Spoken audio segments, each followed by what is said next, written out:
SAFM, South Africa's news and information leader. Thank you, Nancy. Coming up, the public protector investigates irregular tenders linked to Julius Malema, and maneuvers continue in Greece over European bailout. Good afternoon.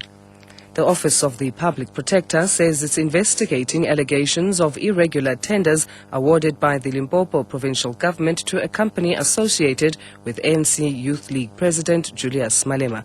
The office has told the SABC that an outcome is expected before the end of the year. At the heart of this probing is the On Point engineering company and state entities that were involved in the awarding of the tenders to the company.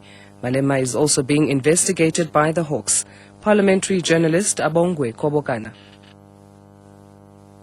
On the heels of major findings about fruitless expenditure by two former cabinet ministers, the public protector is now investigating another high-profile citizen, ANC Youth League President Julius Malema. It all started when the media alleged that Malema is doling state tenders to his friends through a company Malema co-owned. Spokesperson for the public protector, Kgalalelo Masibe, says the Hawks and the PP have pinpointed their respective areas of investigation to avoid duplications. She says questions will also be asked about the involvement of Malema's family trust. Abongwe Kobokan, SABC Radio News, Parliament.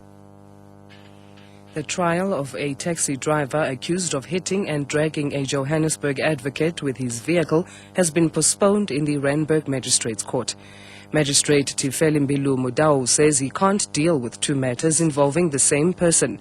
The driver, Matume Tamache, is also the complainant in an assault case, which Mudau has also been hearing, related to the incident involving advocate Kim Makaska. Tamache faces charges of attempted murder and reckless or negligent driving. The driver laid an assault charge earlier against Makaska's fiancé, Lawrence Grobler. He claims Grobler assaulted him after the accident in Lone Hill Fourways in September. The case against Tamache has been postponed to early next month and transferred to another court. Sports Minister Fikile Mbalula has announced the appointment of KwaZulu-Natal High Court Judge Chris Nicholson to head an inquiry into the financial affairs of Cricket South Africa today. Last month, Mbalula said he would appoint a committee to investigate a report submitted by auditing firm KPMG on the financial affairs of CSA. A long-running row over bonus payments has dogged the national cricket body and affected sponsorship. Mbalula has said he wants the investigation wrapped up by Christmas. The baby born in Port Elizabeth 10 days ago with his heart outside his chest has died in a Port Elizabeth hospital. Earlier this week, doctors said no further surgery would be conducted on the infant. The little boy was born with pentalogy of Cantrell, an extremely rare condition that occurs in 1 in several 100,000 births. Eastern Cape Health Department spokesperson Sizwe Kupelo.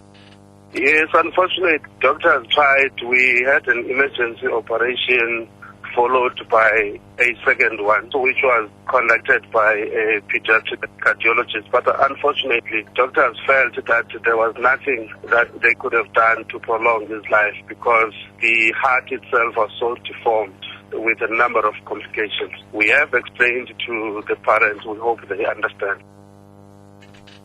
Maneuvers are continuing in Greece between the government, some of its own MPs and the opposition over whether to accept a European bailout with strict conditions.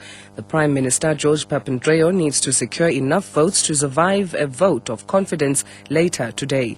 The BBC's Mark Lowen reports. George Papandreou is facing a tough confidence vote tonight, with a parliamentary majority of just 2. A handful of his MPs had threatened to vote against him if he pursued a referendum on last week's debt deal for Greece. But speaking to the BBC, one of the MPs planning to rebel said she would now support the Prime Minister because, in her view, the referendum will not take place.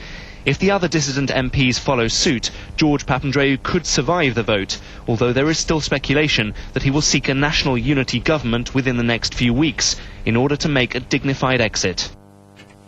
And back home, traditional dancers and ululating praise singers have welcomed the Prince of Wales and the Duchess of Cornwall to Zulu King Goodwill Zwelithini's Ondini Palace at Ulundi in northern KwaZulu-Natal. The British royal couple are on an official 5-day visit to South Africa. King Goodwill will have a private meeting with the prince before treating the couple to a traditional Zulu lunch. From Ulundi, the couple will be taken to a private game reserve where they will be able to view the near-extinct black rhino.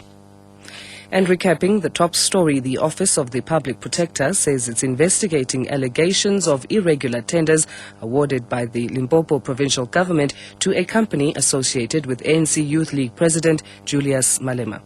To access more news on your mobile phones, remember you can go to www.sabcmobile.co.za/news.